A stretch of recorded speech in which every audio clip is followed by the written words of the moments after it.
Crazy Jim, Brooklyn, New York, the great WABC. Go. Hi. The United States is going to spend more money. In fact, it is spending more money on its military than all the other countries of the world put together spend on their military, all about 200 nations. How are you going to have fiscal responsibility with an insane military like this that keeps getting us or helping us get into stupid war after stupid war? Korea, Vietnam, Iraq. They can't even form a government in Iraq. I mean, the war is over. They won, in quotes, and they can't form a government. The garbage isn't collected. Nothing is being done by them because they can't, in peacetime, they can't form a government. This is insanity. This is the dumbest country that the world has ever seen. And we have more people in prison than any other country, 2,300,000 people in prison. Now, China has got 1,500,000 people in prison, but they have 1.2 billion people. If they had only 300 million people like we have, they'd have only 375,000 people in prison. Where's all this freedom that we're supposed to have when we have the biggest penitentiary system that the world has ever seen, putting more and more people in prison, and it keeps on going on and on and on? And if socialism is so bad, how come the Western European countries, who are all more socialist than we are, how come they have all the freedoms that we have? In fact, they have more freedom, and they put less people, far less people in jail than the United States does, and they don't get into stupid, imbecilic wars anymore. No, lower this fool. No, they don't. Birthplace of Hitler, birthplace of Lenin, birthplace of Stalin. Oh, and that China, what did they do? Kill 60 million of their own people? You stupid moron. Yeah, we'll let all the murderers and the rapists and the burglars free because they don't have as many in China. No, they have gulags with political prisoners, you moron. And as for liberty, I don't know, jerks like you ought to go to the UK so they can put you through their special formula, because something tells me the next time you need a procedure, they'll give you an X and they'll say no. And you know what, Crazy Jim? They'll be right. Now get off the phone, you big dope. I don't understand people who hate this country. Nobody's keeping you here. That jerk sits on his ass and collects benefit after benefit, calls my show for 8 years.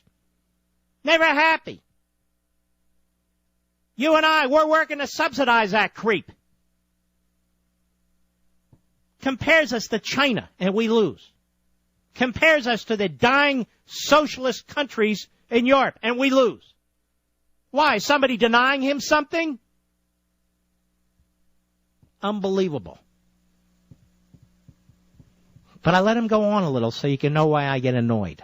Started to get annoyed yourself, didn't you? That thinking exists in the upper echelon of the left. That thinking is in the Oval Office, it's in the Speaker's office, it's in Harry Reid's office. All these stupid wars we're in. All these stupid... We should abolish our military. The only thing that works. Yeah, we should abolish the military. What? So we have more money to spread around? So we can grow our government, more bureaucracy, more agencies to tell us what to do? And then when we're attacked, who do we call? Crazy Jim? The ACLU? The Democratic National Committee? Sick. Sick. And that clown has a vote. And yet, that stupidity represents about a third of the country right there. The hate America first crowd. Yes, the hate America first crowd. And keep in mind how compassionate they are. North Korea is a prison state. People are dying. People are eating rotted roots off of trees, leaves, bugs, snakes. They eat whatever they can. They're starving. They're malnourished. They're shorter than the people in South Korea.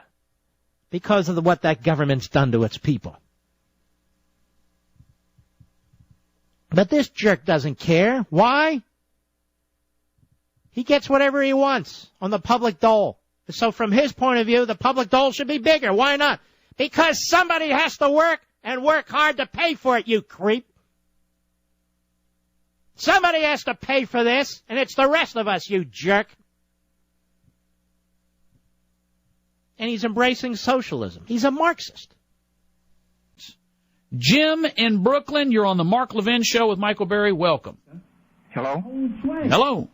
Listen, it's very interesting. Hey, Jim, can you turn that down in the background? Because I like hearing myself, but not while you and I are talking. Okay.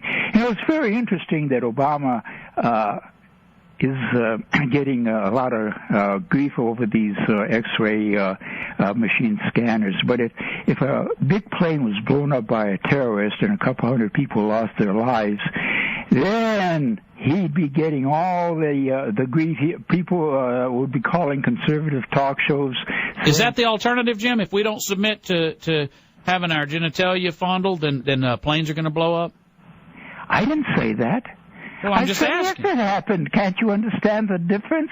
Yeah, I can understand the difference. What's your point? I'm trying to explain to you. If it happened, the conservative talk shows would go after Obama. They would be ripping him to pieces. Oh, he wasn't examining the people closely enough. He wasn't doing enough to keep this from being happen. That's what you guys would be saying. This is the point that I'm making. I'm not making any other point than that, except that you guys are hypocrites. Jim, such hypocrites. anger, Jim, such anger. Huh? Calm down a moment. Calm down. Just relax. Wouldn't you be castigating? Jim. If a big plane blew up from a terrorist. Jim. Wouldn't you? I think you have about four hairs on your head, and they're all standing up right now. Now, you just calm down a moment. Let's talk this through. There's no reason to get upset, all right? You're having some sort of man crush on Barack Obama. That's your business. Let me answer your question. When you're the president, you need to read George W. Bush's book that he's just written. I know you don't like him because, I don't know, he swaggers or, he's not historic or whatever. He only looked for weapons of mass destruction for years and years at a cost of hundreds Jim, that's such a tired argument. That's such a tired argument. Perfect, except that he was stupid and he was backed up by Vice President. Was he stupid? Was he stupid, Jim? Was he really? Do you really think he was stupid? Yes. I'll tell you what, Jim. Where'd you go to college? Why don't I go to college? No, where did you go to college, Jim? I did. That's my... What point are you trying to make? Jim, don't be underconfident. Offer up your commentary. You've called a former president stupid like you're Paul McCartney or something. Where'd you go to school, sir? Don't be ashamed. What difference does that make? Jim, don't let your lack of confidence spill out to 7.5 million people. Where'd you go to school, sir? Bush was stupid enough.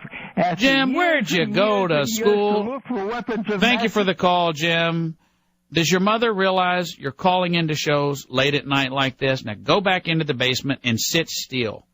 You missed your therapy session. It was probably this morning, and now you overslept. And here's what you're trying to get free therapy for me, and I'm not going to provide it. But let's just say this: the man went to Yale undergrad and got an MBA from Harvard University. He ran a professional sports team. He flew fighter jets. He was the governor of the state of Texas for 6 years. He had actual experience doing things, unlike that clown that you elected. But when you're the president, you're responsible for what happens on your watch. Now, I understand that the mantra of the left is you're not responsible for anything. I got that. Maybe you smoked yourself through the 60s and you don't remember the bad decisions you made, but you and your ilk are responsible for them. That's part of being the president. That lack of accountability shows that Barack Obama is not a leader. You didn't like George Bush because he wasn't afraid to make a decision. Whether you agreed with the decision or not, at least he was capable of making one. And if he stumbled on his words, at least they were his and not written for him by George Soros and printed out on a teleprompter. You don't understand the difference between a leader and a puppet, and that's unfortunate. Now go back to your room before you wet your britches. Michael Berry in for Mark Levin. On the great WABC and from Brooklyn, here is Jim. Hello. Hello, Jim. How are you? Fine. Listen, when Truman wanted to put blacks in the military, there was a lot of flap about that, too. But that seemed to have worked out pretty good. But, why look at history? Are you trying to compare? And by the way, there's an awful lot of black soldiers, sailors, and Marines who are really opposed to this. Are you trying to compare what the bigotry that was committed against blacks, people like Reuben Rivers, and the rest who served so bravely in World War II and all of our wars, compared to someone's sexual persuasion? You're trying to actually equate those two, sir? I think you're ill. I didn't say anything like that. Yes, you did. I didn't say anything You like said that. There was opposition to Truman bringing blacks into the military. There was. Now, do you think that it's the same with gays that will have, and that worked out well, and it certainly did. But long before that, there was Dory Miller, there was Reuben Rivers, there were others, there were the Tuskegee Airmen in World War II, despite that bigotry. But are you then you went on to say, that worked out pretty good, indicating to me, Jim, that you think this will work out good, too, even though 67% of combat Marines disagree with you. I didn't say that I thought it would work out good. Well, I just merely made that comparison. Well, how do you think it will work out? I don't know. No, you must have an opinion on it. But I'll tell you something else. Well, then let me ask you a question. Are you for it or against it? I already know the answer. I know it. But that doesn't mean that it's going to work out good. I'm not a fortune teller. But there's something else I'm in favor of. I'm absolutely in favor of letting in talk show hosts and their families into the military, because you are the bravest guys on earth. Every talk show host I listen to is fearlessly brave. That's great. Here's Mark Levin with 8 bypasses. Here's Tom Marr, who just had his aortic valve replaced and who has arterial fib. And you want us to grab our microphones and go into the military. I did my time, sir. I was in the Marine Corps. And I'm not going to not talk about an issue just because it upsets you. And it's obviously it does upset you, and I think I know why. Why don't you tell us about your war experiences? I wasn't, thank God, I've never been in a war. Have you? You've never been in a war? Have you been in one? No, but listen, a brave man like you, a conservative talk show host? I don't know how, sir, I don't know how brave I'd be. I often wondered about that. Brave you are behind the microphone. Well, so what? What do you want me to do? Do you want me behind a shovel? I mean, where would you want me? I want you in the military. At 68 years old, sir, you're brilliant. Thank you for the call. It is hard for me. They named a town after that guy in Massachusetts. They absolutely did. Maybe someday you folks will visit it. It's called Marblehead. We'll be back after these messages. Tom Marr sitting in for the great one, Mark Levin.